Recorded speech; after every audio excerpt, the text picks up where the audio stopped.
What's going on, guys? Back here with another knife review. Today we have the Benchmade 430 Redoubt. Let's do it.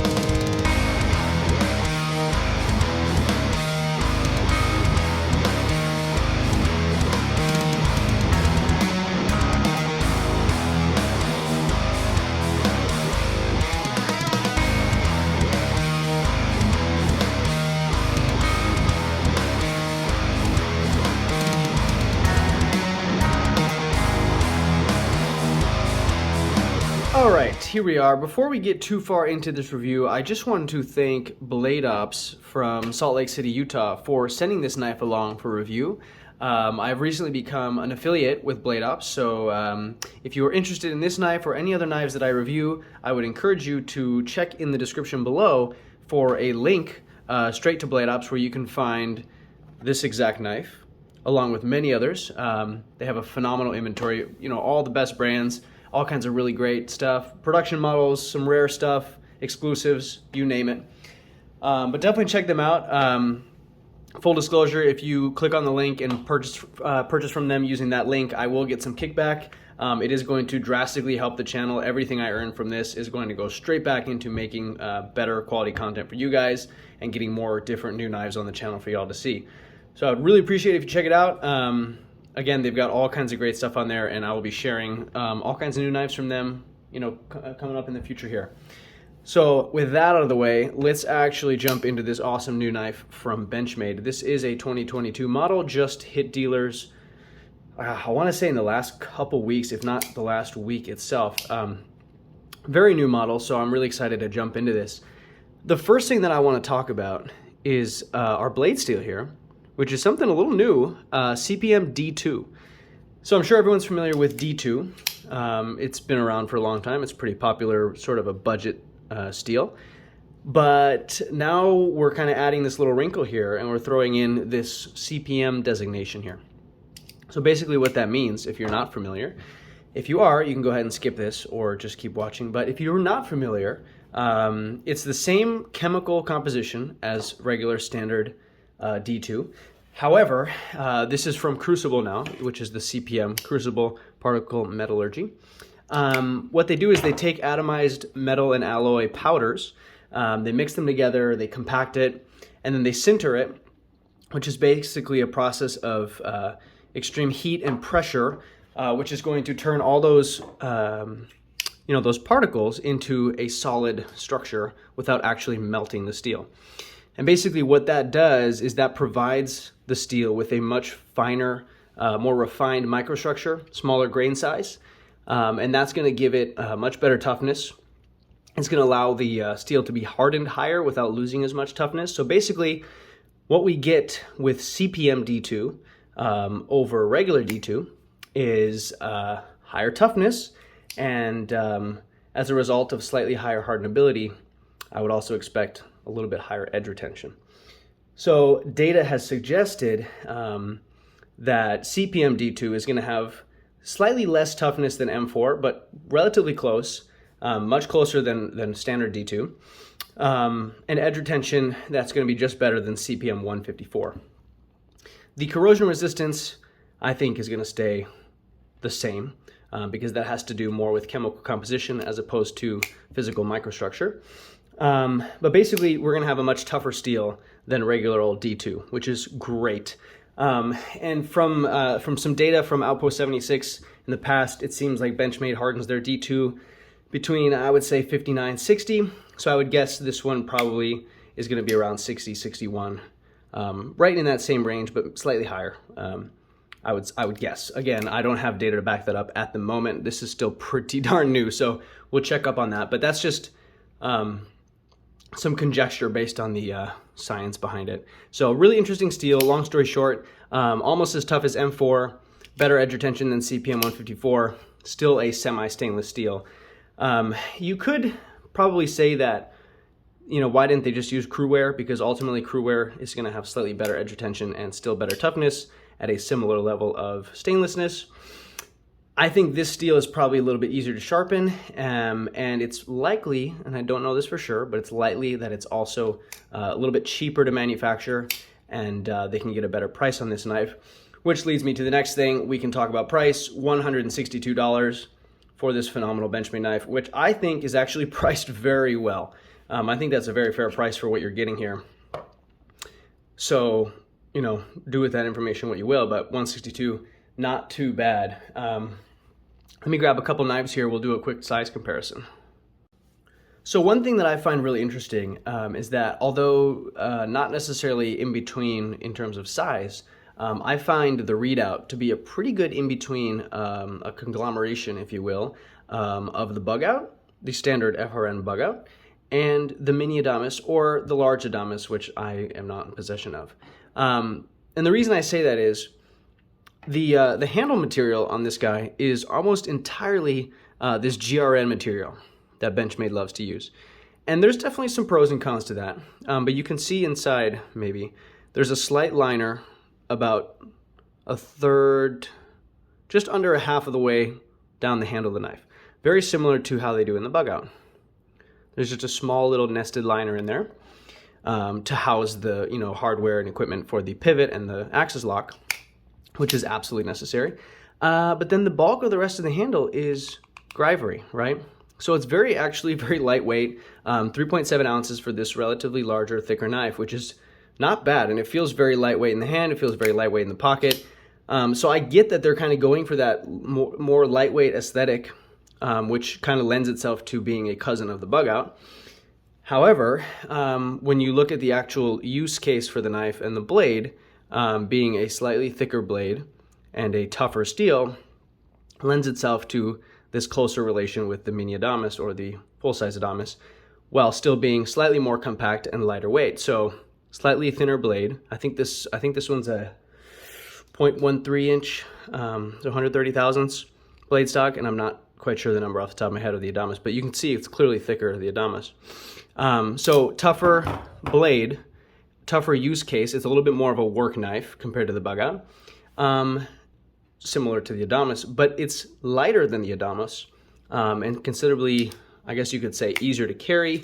Maybe it's going to be a slightly slicier blade, with this taller flat grind and the thinner blade stock.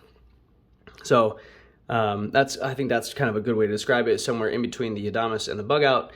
It is similar also to the large Griptilian, and I would possibly consider this to be an upgrade on the large Griptilian. Being slightly higher in price, the Griptilian I think is around 130. This one again being 160.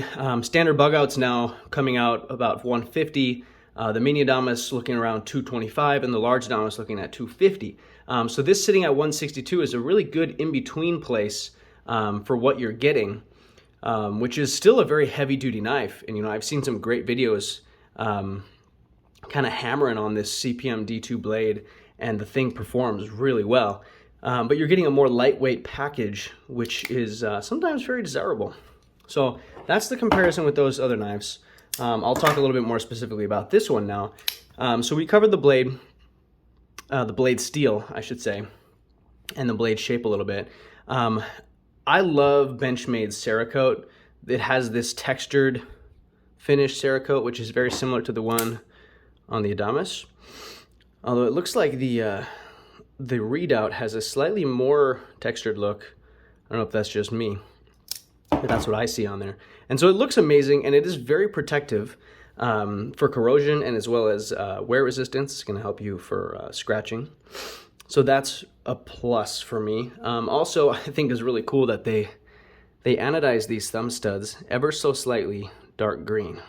It almost looks black, but it's not. And I think that's a really cool aesthetic choice to match this dark green. And it's pretty unique. I don't think I've seen that color come out of Benchmade before. So I really like that detail. So that's enough about the blade.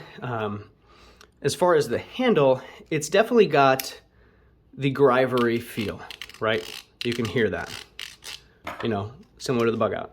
I, for one, love the Grivery handles on the Bugout because if you, take into account what it's for, this one doesn't have a clip on it right now, but if you take into account what it's for, it's a very lightweight material that's still strong enough to handle a lot of tasks. This guy has even thicker scales. It's connected fully in the back, and it has this really cool integral looking design, which I really appreciate, with this sort of wraparound component here that fits on the back. it gives it more strength and sturdiness than the Bugout. It does not feel weak. You can see I can barely compress it compared to something like this where I can almost touch the scales together. So it definitely has a more rigid feel. It's lightweight, and it is plastic after all. But I think if you keep in mind the use scenario that they're probably intending for this, is it's a slightly more lightweight, heavy-duty knife. And I don't know if that's really been done too much before with these particular materials, and I think it makes it pretty unique. At first I was a little skeptical when I first held it, but now having had this for a few days and carrying it and holding it, I'm really a big fan. And I might even consider purchasing this myself. I don't actually own this particular knife, but I might, because I can see it being extremely useful. And in athletic shorts like I've been wearing, because it's blazing hot here this week in Rhode Island, it's actually quite comfortable to carry. And another reason for that is this very interesting new clip design that we have here. Again, another thing that I was actually skeptical of at first. I thought, I'm not a real fan of this, butt end protruding clip design. That's probably a horrible way to describe it, but that's kind of what I would call it. It is not screwed in to the scales from the outside like your standard clips are. And I think that gives you some drawbacks and some positives, of course. So the drawback is it's not necessarily easy to just pop it right off, I don't think.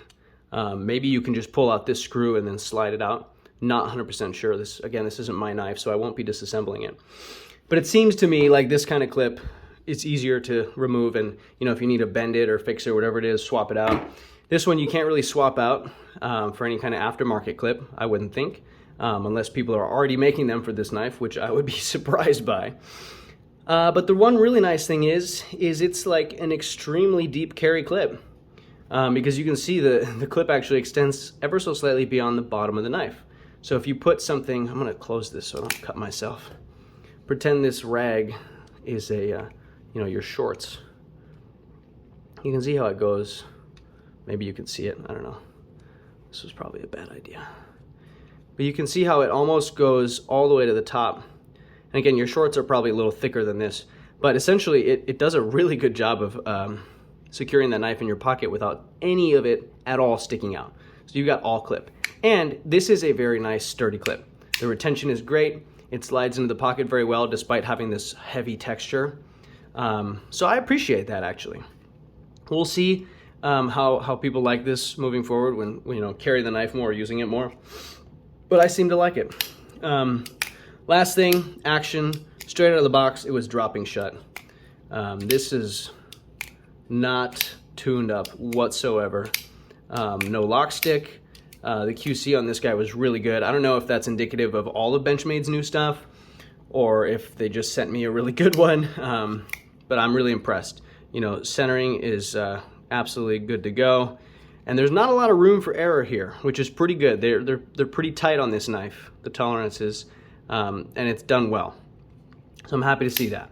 No rough edges on the FRN.